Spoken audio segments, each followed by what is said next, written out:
เอากระชั้นเอาอันคอขอบใจไม่เท่าวันนี้เขาก็ขอโทษขอหลายๆอันขอสัมภาษณ์เรื่องปัญหาสุขภาพของท่านเนาะผ่านมาท่าน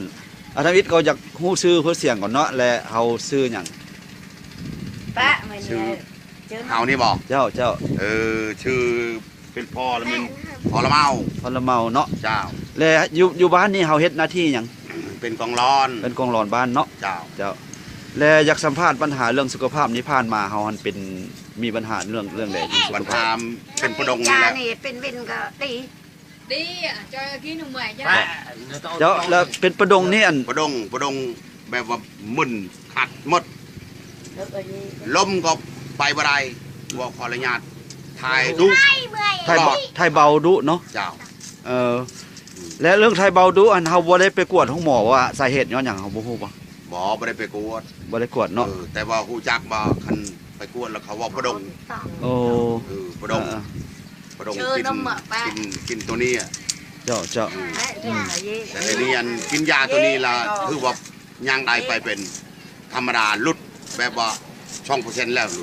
ลุด2%แล้วเนาะแม่นถือว่าอันไ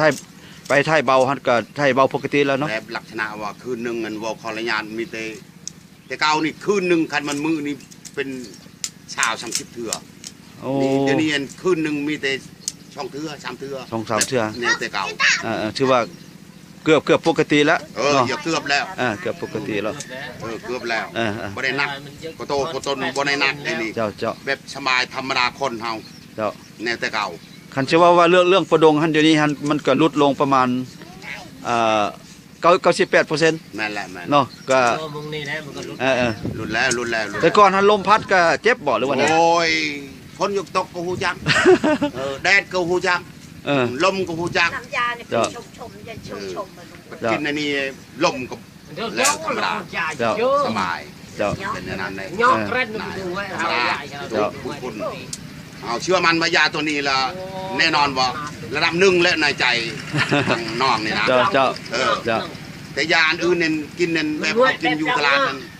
แบบว่ากินเดี๋ยวนี้ดีเดี๋ยวนี้บัดมือนี่มันขึ้นมาอีกแนวเก่าสมมติว่าเขาไปชื่อยาอยู่พุ่นทางถูกต้องก็ไปชักแล้วทางบ้านไม้ก็ไปชักแล้วแต่ดีมันขึ้นมากลับขึ้นมาแนวเก่านั่นน่ะมันเป็นแบบว่าเขาเจ้า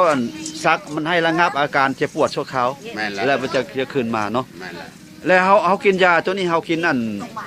ขอโทษกินหลายเป็นไงประมาณมือหนึ่ง3 เทื่อมือหนึ่ง3 เทื่อเนาะกินตอนเช้านี่กินข้าวก่อนช่องผ้าเจ้าวันนี้ตอนเที่ยงกินข้าวก่อนกับช่องผ้า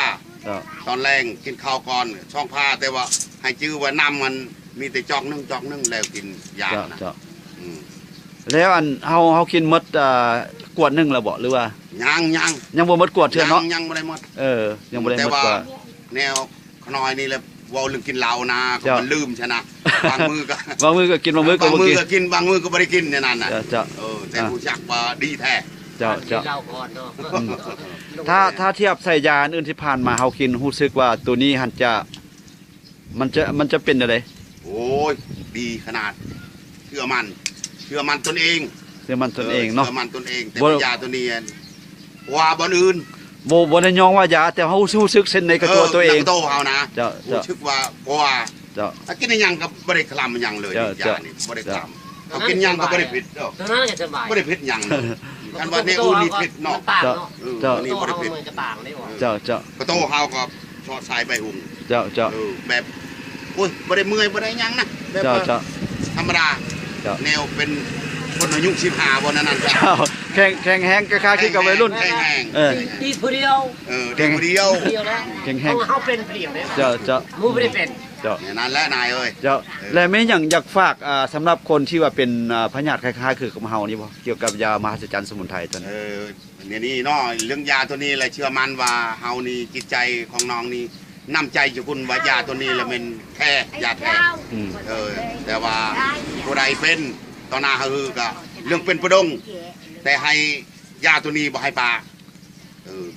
เฮานี่เป็นประดงแล้วเฮานี่ประดงแล้วเฮานี่ แต่คือกับพญาติเฮาแต่พญาติผู้อื่นเนี่ยจักบูจักน้ เจ้า ำแต่ว่าเรื่องประดงนี่เฮานี่รับประกันว่า80ยังบ่ฮอด100เนาะ เจ้า 80 เจ้าเจ้า เอย่างนั้น เจ้า เท่านั้นได้ไหนเอ้ย เจ้าเจ้าเจ้าขอมกขอบใจหลาย เออ ๆเออ Gai giờ. มันเอาบ่ได้ เจ้าเจ้าขอบใจหลายสนะขอบใจ Gai